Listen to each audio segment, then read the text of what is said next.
بسم اللہ الرحمن الرحیم۔ یہ مصرع لکھ دیا کس شوخ نے محراب مسجد پر، کہ ناداں گر گئے سجدوں میں جب وقت قیام آیا۔ ہمارے چند افراد حج سے پہلے عمرہ جانے کی ایک دلیل یہ دیتے ہیں کہ عمرہ کے ذریعے لوگ حج کا طریقہ سیکھتے ہیں، جس کے ذریعے سے آئندہ حج کرنے میں کوئی پریشانی لاحق نہ ہوگی۔ ان کے لیے میرا جواب یہ ہے کہ حج کے اندر ایسے کوئی لمبے چوڑے ارکان نہیں ہیں کہ اسے سیکھنے کے لیے باقاعدہ 15 دن کا ٹریننگ کورس کیا جائے اور وہ ٹریننگ عمرے کے ذریعے سے کیا جاتا ہو۔ اللہ کا نظام ہی کچھ ایسا ہے کہ جس دن ارادہ کر کے حج کا فارم فل کیا، اسی دن سے وہ اپنے بندوں کو مشغولیات سے وقت نکال کر گاہے ماہے حج کے ارکان، عمرہ کا طریقہ، ان سب چیزوں کی کھوج میں اسے سکون فراہم کر دیتا ہے۔ اور جب وہ حج کے سفر میں احرام باندھ کر سواری میں سوار ہوتا ہے، اللہ تعالیٰ اس کو حج، عمرہ، مقدس مقامات سے واقفیت کا ماہر بنا دیتا ہے۔ حج ایک اجتماعی عمل ہے،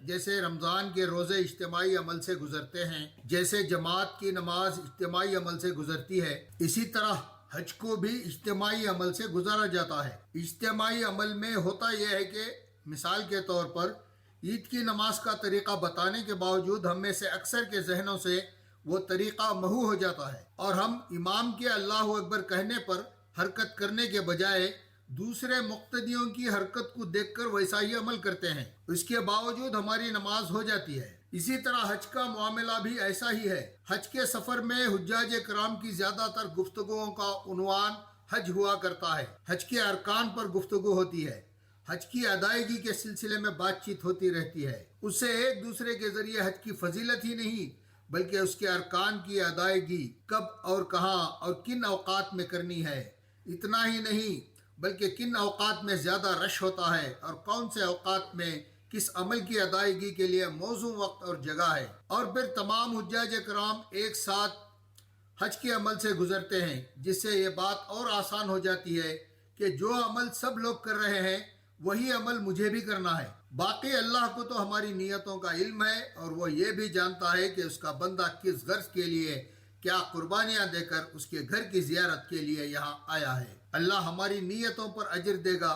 وہ ایسا نہیں ہے کہ ہماری غلطیوں کو ڈھونڈ ڈھونڈ کر سزا دینا چاہتا ہو۔ اللہ تعالی ہم سب کو صحیح راستہ بتائے، ہمیں اپنی خواہشوں پر نہیں بلکہ خدا کی خوشنودی پر چلائے، ہمیں احکام خداوندی کو ٹھیک ٹھیک سمجھنے اور اس پر عمل کرنے والا بنائے۔